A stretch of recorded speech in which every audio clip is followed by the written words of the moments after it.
সেই রাতটা ছিল ১৯৮৫ সাল। আমার দাদু, হ্যাঁ, একদম ঠিকই শুনেছেন। আমার নিজের দাদু।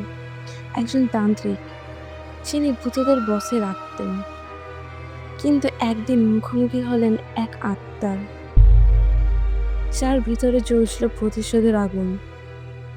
আর তারপর যা ঘটেছিল তা আজও যখন দাদুর মুখে শুনেছিলাম, বিশ্বাস করুন, গায়ে কাঁটা দিয়ে উঠছিল। যে এমনটাও হয়!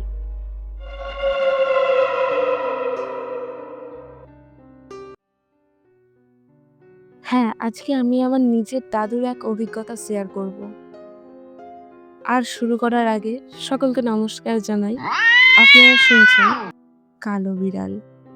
এইখানে বলা হয় সেই সব সত্য ঘটনা যা শোনার পর রাতের ঘুম উড়ে যায়। যেহেতু এটা আমার দাদুর মুখে শোনা, তাই আমি গল্পের মতন করে আজকের ঘটনাটা আপনাদের সকলকে শোনাচ্ছি। সময়টা ১৯৮৫ সাল। আজ যেটা বলছি সেটা আমার নিজের দাদুর মুখে শোনা। আমার দাদু ছিলেন একজন তান্ত্রিক। সব রকম কাজই করতেন। ভূত-প্রেতের ঝামেলা থেকে শুরু করে রোগ জ্বালা, সাপের কামড় সবকিছুর সমাধানই তিনি করতে পারতেন। তবে একটা কথা আমি স্পষ্ট করে বলবো, আমার দাদু কোনোদিনও কাউকে ক্ষতি করতে এসব ব্যবহার করেননি। বরং তিনি মানুষকে সাহায্য করার জন্য এসব শক্তি কাজে লাগাতেন।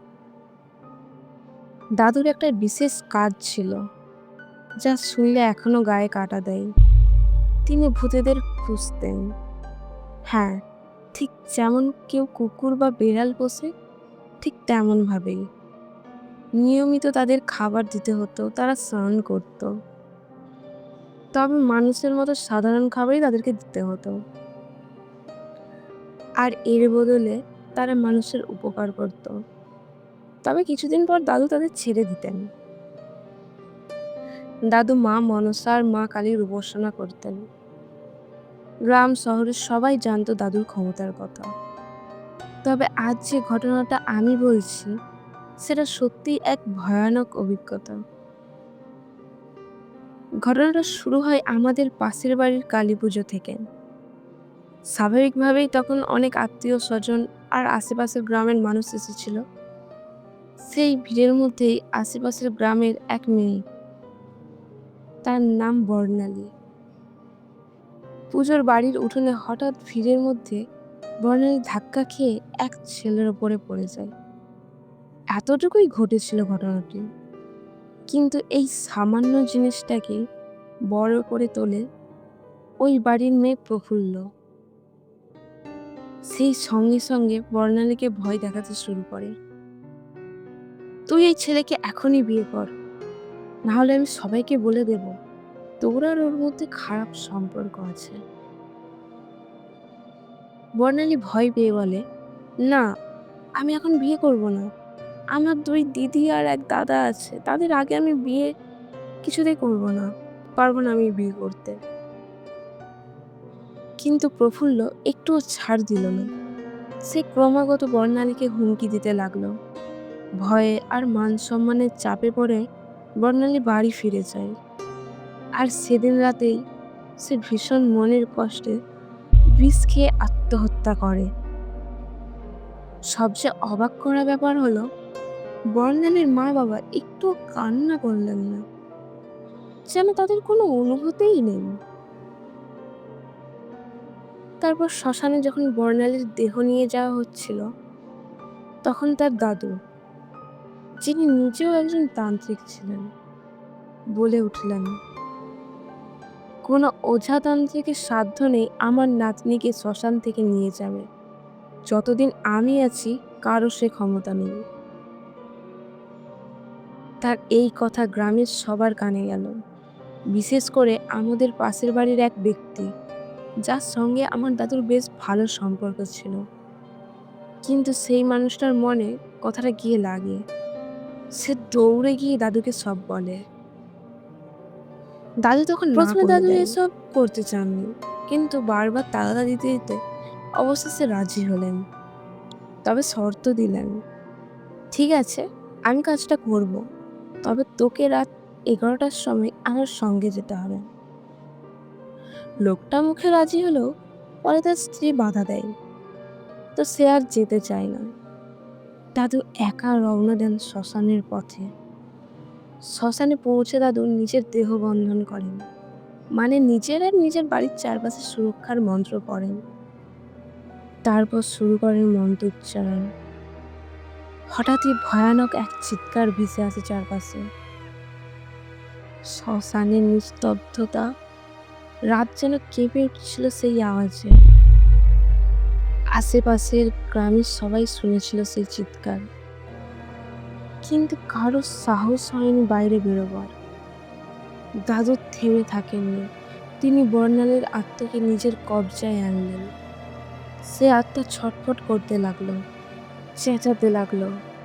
দাদু তাকে নিজের বাড়িতে নিয়ে এলেন, কিন্তু সেই ভয়ঙ্কর আত্মা তখন শান্ত হলো না, বরং হঠাৎ হাসতে হাসতে দাদুকে বলল, তোর বড় ছেলে তো মাসির বাড়ি গেছে না? আমি যদি এখনই তাকে মেরে দিই? দাদু কিন্তু ভয় পেলেন না, হেসে উত্তর দিলেন, মেরে দে, আমার তো 2 ছেলে আছে, একজন মরে গেলে আমার কিচ্ছু যায় আসে না, কিন্তু তার বদলে তোকে আর তোর পুরো পরিবারকে আমি এমনভাবে বন্দি করব, তোর বংশ পুরো মুছে ফেলব, তখন বুঝবি। তো আত্মাটা মুহূর্তেই ভয় পেয়ে গেল, আর সেদিন থেকে শুরু হয় এক ভয়ঙ্কর অধ্যায়। প্রথম রাত, দাদু যখন বর্ণালীর আত্মাকে নিজের কবজায় আনলেন, তখন থেকেই তার বাড়িতে অদ্ভুত ভয়ানক পরিবেশ তৈরি হয়েছিল। উঠোনে, বারান্দায়, এমনকি ঘরের ভেতরও যেন একটা অদৃশ্য ছায়া ঘুরে বেড়াতো। কিন্তু দাদু স্থির মনের মানুষ ছিলেন, তিনি জানতেন এসব হবে। তিনি এটাও জানতেন কিভাবে এই শক্তিগুলোকে বশ বানাতে হবে।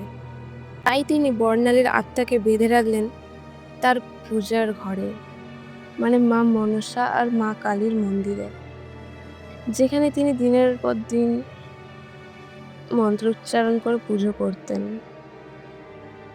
এই ঘটনার কিছুদিন পরই হঠাৎ একদিন বর্ণালীর বাবা দাদুর কাছে এলেন, চোখে জল, কণ্ঠ কাঁপছে। তিনি হাত জোর করে বললেন, কাকা, আমার মেয়েটাকে একবার দেখতে চাই, দয়া করে একবার শুধু দেখা দাও। দাদু কঠিন গলায় বললেন, না, এটা সম্ভব নয়, তুই ওদের সামলাতে পারবি না। কিন্তু বর্ণালীর বাবা কাকুতি মিনতি করতে লাগলেন, অনেক কাঁদলেন। অবশেষে দাদু রাজি হলেন, তবে শর্ত দিলেন, তুই সত্যি দেখতে পারবি তো? ভয় পেয়ে জ্ঞান ট্যান হারাবি না তো? তখন আবার আমাকে দোষ দিবি না। বর্ণালীর বাবা বললেন, আমি ওকে না দেখে শান্তি পাবো না, আমি নিজেকে সামনে নেব। দাদু তখন সময় দিলেন, কাল সন্ধ্যা 7টায় আসিস, তবে একা আসবি, আর কিছু খাবার আনবি। তো পরের দিন বর্ণালীর বাবা পাকা আম, মিষ্টি, চানাচুর এইসব নিয়ে এলেন। সব খাবার উঠোনে রেখে দূরে সরে দাঁড়ালেন। দাদু 3বার হাততালি দিয়ে ডাকলেন, কইরে বর্ণালী, বেরিয়ে আয়, তোর বাবা তোকে দেখতে এসেছে, খেয়ে যা আর দেখা দিয়ে যা। সেই মুহূর্তেই আশ্চর্য ঘটনা ঘটল। উঠোনের আম গাছ থেকে সাদা পোশাক পরা একটা অবয়ব লাফ দিয়ে নিচে পড়ল, মাথা নিচু, চুলে মুখ ঢাকা। সে একেবারে খাবারের সামনে বসে ভয়ানকভাবে খেতে শুরু করলো। বর্ণালীর বাবা কাঁপতে কাঁপতে তাকিয়ে আছেন, তার শ্বাস বন্ধ হয়ে আসছে। দাদু তখন বললেন, কি রে, মুখটা তোল, তোর বাবা দাঁড়িয়ে আছে, দেখবে বলে। এই কথা শুনে সঙ্গে সঙ্গেই সেই অবয়ব মুখ তুলল, আর তারপরে যে দৃশ্যটা দেখা গেল তা আজও শিউরে ওঠার মতো। চোখ দুটো লাল আগুনের মতো জ্বলছে, বড় বড় হয়ে বাইরের দিকে বেরিয়ে আছে, মুখ একেবারে ফ্যাকাশে সাদা, আর সেই মুখে এক বীভৎস শীতল হাসি। বর্ণালীর বাবা ভয়ে ঠকঠক করে কাঁপতে কাঁপতে মাটিতে লুটিয়ে পড়লেন। জ্ঞান হারিয়ে গেল তার। অনেক কষ্টে তাকে জ্ঞান ফেরানো হলো। আর তখন তিনি কাঁদতে কাঁদতে দাদুকে বললেন, আমি গয়া যাব, পিণ্ডদান করব, তুমি দয়া করে আমার মেয়েকে মুক্তি দাও। দাদু রাজি হলেন, ঠিক করলেন পরের দিনই বর্ণালীর আত্মাকে মুক্তি করবেন। কিন্তু এখানেই শেষ নয়। মুক্তি দেওয়ার আগেই ঘটল এক আশ্চর্য ব্যাপার। দাদু প্রতিশ্রুতি দিলেন বর্ণালীর আত্মাকে মুক্তি দেবেন। সত্যিই পরের দিন তিনি মন্ত্রোচ্চারণ করে আত্মাটিকে ছেড়ে দিলেন। কিন্তু গল্প এখানেই শেষ নয়। সেদিন সন্ধ্যায় দাদু বাজারে গেলেন।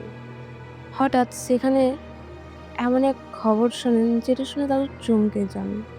প্রফুল্ল, হ্যাঁ সেই মেয়েটি, যার কারণে বর্ণালীকে আত্মহত্যা করতে হয়েছিল, ঠিক একইভাবে বিষ খেয়ে মারা গেছে। কেউ জানতো না কেন সে এমন করলো। যেন কোনো অদৃশ্য শক্তি তাকে বাধ্য করেছে বর্ণালীর মতো মৃত্যুর পথ বেছে নিতে। প্রফুল্লর মৃতদেহ তখন অ্যাম্বুলেন্সে করে নিয়ে যাওয়া হচ্ছিল হাসপাতালে পোস্টমর্টমের জন্য। কিন্তু সেই মুহূর্তেই দাদু নিঃশব্দে মন্ত্র উচ্চারণ করে আত্মাটাকে নিজের শরীরে বেঁধে নিলেন। বাড়ি ফিরে উঠোনে দাঁড়িয়ে ঠাকুমাকে বললেন, আমাকে খুঁটির সঙ্গে শক্ত করে বেঁধে দাও। সবাই বুঝতে পারল ব্যাপারটা ঠিক কি। দাদুকে বাঁধতে গিয়ে সবাই দেখল তিনি এক ঝটকায় সবাইকে দূরে সরিয়ে দিচ্ছেন। গলা দিয়ে বেরোচ্ছে ভয়ঙ্কর চিৎকার, কখনো হাসি। আসলে দাদুর শরীরের ভেতর তখন প্রফুল্লের আত্মা লড়াই করছে। দাদু হঠাৎ শান্ত গলায় বললেন, শোনো, এভাবে কিছু হবে না। দাদু তার মেজ ভাইকে বললেন, তুই আমার মুখে পা দিয়ে চেপে ধর, না হলে বাঁধতে পারবি না। দাদুর মেজ ভাই কেঁপে উঠল, দাদা আমি কিভাবে তোমার মুখে পা দেব? দাদু তীব্র কণ্ঠে বললেন, আমার মুখে নয়, ভূতের মুখে দিচ্ছিস, এখনই কর। অবশেষে সেভাবেই দাদুকে খুঁটির সঙ্গে বাঁধা হলো। তারপর তিনি তীব্র মন্ত্রপাঠ করে প্রফুল্লের আত্মাকে আলাদা করে বন্দি করে ফেললেন। ওদিকে প্রফুল্লের বাড়ির লোকেরা শ্মশানে পাহারা দিচ্ছিল। তারা ভেবেছিল যেন কেউ প্রফুল্লের আত্মাকে চুরি না করে। কিন্তু তারা জানতই না প্রফুল্লের আত্মা ইতিমধ্যেই দাদুর হাতে ধরা পড়ে গেছে। 3 দিন পর রাস্তায় আলাপ হলো দাদুর মেজ ভাইয়ের বউয়ের সাথে প্রফুল্লের বৌদির। গল্প করতে করতে প্রফুল্লের বৌদি গর্ব করে বলল, আমাদের বাড়ির সব পুরুষ শ্মশানে পাহারা দিচ্ছে 3 দিন ধরে। দাদুর মেজ ভাইয়ের বউ তখন বলল শান্ত গলায়, পাহারা দিয়ে কি হবে? যখন অ্যাম্বুলেন্সে করে ওকে হাসপাতালে নিয়ে যাচ্ছিল তখনই তো রাস্তা থেকে তোমাদের প্রফুল্লকে দাদা নিয়ে চলে এসেছে। এই শুনে প্রফুল্লের বৌদি নির্বাক হয়ে গেল।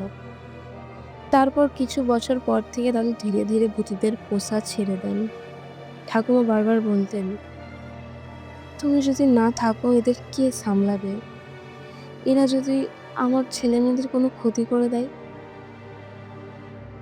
তাই দাদু আর কাউকে বাড়িতে বন্দি করে রাখতেন না। তবে হ্যাঁ, আজ 2025 সালেও তিনি এখনো বাকি সব কাজ করেন। মানুষের রোগ জ্বালা, অশুভ শক্তি, সাপে কাটা, সব কিছুর সমাধান তার কাছে আজও লোকজন খুঁজতে আসে। আর গ্রামের লোকেরা, তারা সামান্য একটা বোলতার কামড় খেলেও ছুটে আসে দাদুর কাছে। কারণ তারা জানে আমার দাদু ভগবানের কৃপায় যে শক্তি পেয়েছে, যা সাধারণ মানুষের কল্পনারও বাইরে। এই ছিল আমার দাদুর সাথে ঘটে যাওয়া একটা অভিজ্ঞতা।